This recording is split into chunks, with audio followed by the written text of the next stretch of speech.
Question 3. What have you learnt from audience feedback?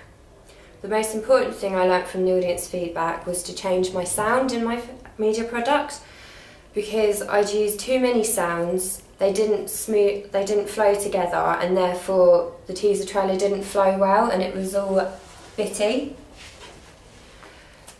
I had happy music and then I had sad music and then it would revert back and it didn't make sense overall.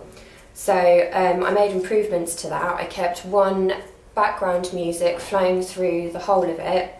I found a tempo that was very fitting to the sort of thing I was showing in my teaser trailer. And then what I did is, if I was putting sound effects in, like da da da da, I would lower the background music so that it didn't drown out the sound effects, and then I would bring it back up once the sound effects had finished. Another thing I learned was that to change the text, because I'd been using different text fonts and colours, and it didn't look professional, it didn't fit in with conventions, because normally they have one font and one colour all the way through the movie. So I changed that to size 16 black writing so that it was noticeable all throughout the images. Another thing I had to change was my introduction of the second character, which was Hannah, because all of a sudden in the first example that I did, Hannah wasn't really introduced, she just popped out of nowhere.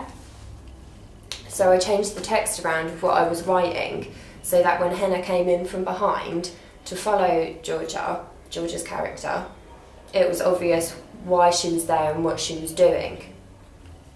But on the positive side, the mystery of how I produced my media products worked really well, because people write back saying they're very intrigued about what's going on, because there's not a title, there's only a website with a release date, you're not quite sure what's going on, what it could be about, that it was very interesting, and that I would say 85% of them said they would definitely want to go see it, which is great.